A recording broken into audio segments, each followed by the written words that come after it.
Why hydrogen-powered planes will beat electric planes. With 4.5 billion passenger journeys completed annually and over 16 million aircraft takeoffs each year, the aviation industry plays a significant role on a worldwide level. In the US alone, commercial airlines offer reasonably priced journeys. However, emissions are a major problem for the aviation sector. The contribution of aircraft to global CO2 emissions is 2.5%, and the issue is becoming worse. Among the few industries whose emissions are genuinely expected to increase rather than diminish throughout the ensuing few decades, the aviation sector stands out. To address this, the sector has decided to try and attain carbon neutrality by 2050. An even greater effort has come from airlines and businesses along the whole aerospace supply chain. Long-term, the largest issue confronting the industry is emissions. The manufacturers are frequently questioned by the airlines. We wish to reduce fuel consumption.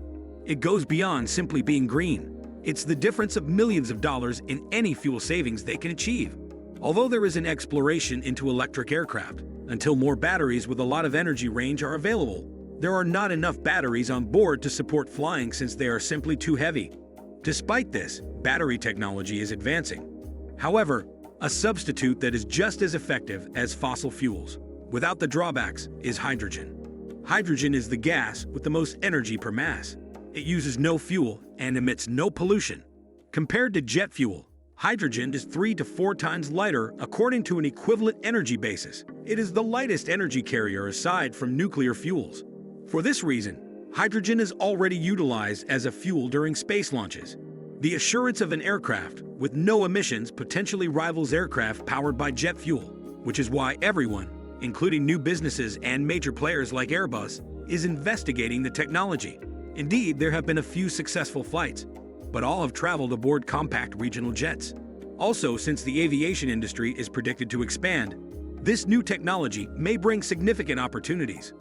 The market that we are in now is worth $1.5 trillion and is changing. We must change too. These growth rates rank among the highest available for kinds of transportation. Today, the technology is all here. The time is right to use hydrogen to overcome the matter of climate change. Using hydrogen in aircraft is not new. Hydrogen has been used for many years. The Department of Defense examined battery-powered hydrogen airplanes in the late 50s. The Soviets even flew the Tupolev 155 on hydrogen in 1988. Additionally, there have been a few smaller aircraft flying with fuel cells early in the new millennium. There are 2 ways to use hydrogen to power an airplane. The turbines can be directly powered by hydrogen, or it can be combined with an electricity-generating fuel cell.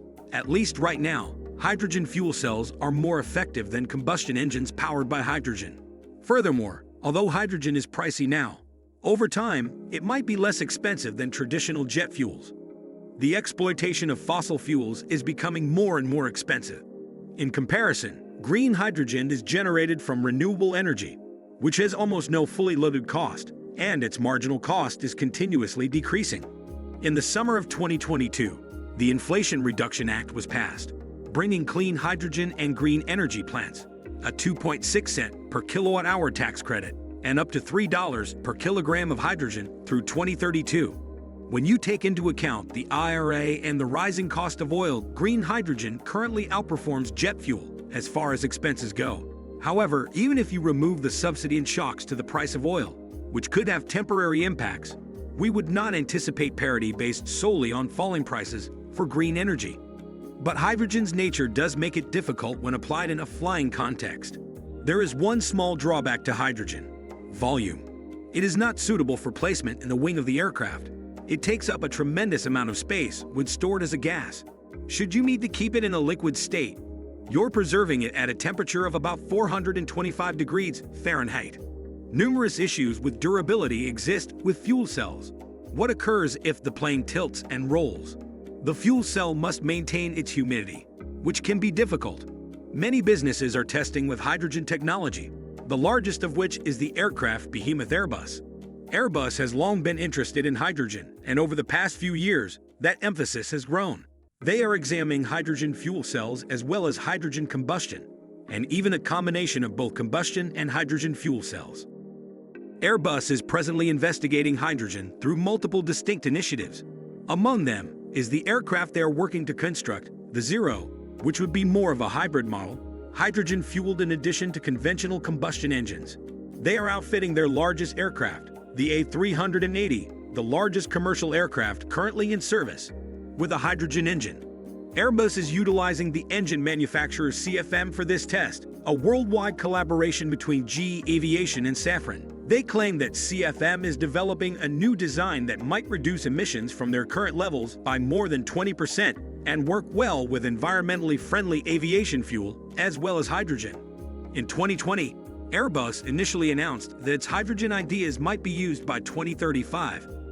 They've somewhat recanted that and haven't presented, as you are aware, a program that will pilot hydrogen or any other aircraft in that manner.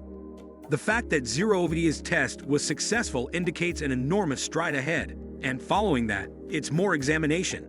They aim to introduce a 10 to 20-seat aircraft into service with intentions to launch a 70-seat aircraft by 2025 and a 100-seat aircraft by 2027. 7 manufacturers of aircraft have joined them as partners, including Textron, their launch partner, which is the largest producer of compact commercial aircraft worldwide. They have already conducted numerous tests on the technology for the larger engine. Universal Hydrogen, established in 2020 and headquartered in Hawthorne, California, is another newcomer working on planes powered by hydrogen. It is headed by Paul Aramenko, the former Chief Technology Officer of United Technologies and Airbus. Aramenko has dealt with a variety of technologies. Thus far, the company has raised approximately $100 million. Universal Hydrogen decided to begin its retrofit with the ATR-72, a regional aircraft with 50 to 60 seats. Almost 2 megawatts of power are required to supply power to that particular aircraft. In collaboration with Plug Power, they developed a conversion kit that took the place of their old jet engine, which combines an electric motor and a fuel cell. Universal Hydrogen successfully conducted a test flight with this aircraft in March. The business hopes to introduce its conversion kit to the market by late 2025. They claim to already have several clients and are planning to start with US-based Amelia, a minor airline, and Connect Airlines in the French countryside. To date, they have 16 clients who have placed orders for a total of 247 aircraft. Thus, the backlog of orders for airplane transformations is approximately $1 billion, with an additional $2 billion in hydrogen gasoline services for the first 10 years of the business. However, the dream of hydrogen-powered aircraft won't be realized easily, and specialists think that the proposed timelines are ambitious. Years may pass before we witness this flying in a commercial sense. Considering the limitations of fuel cell technology, it might only work with small to medium-sized aircraft. The necessary infrastructure for using it to power an aircraft might occupy a large space. One thing that all airlines may need to do is remove seats. Considering the price of hydrogen and the decrease in seating, hydrogen flights will cost more than jet fuel unless carbon prices are implemented, which raises the cost of using the present jet fuel when flying. The industry appears to have little choice but to accept the hydrogen solution if it wants to continue to develop, operate, and supply the global economy in the future. This is because the demand is continually rising. Nevertheless, we are truly at a turning point where there is an ideal chance to genuinely alter the way we fly for good.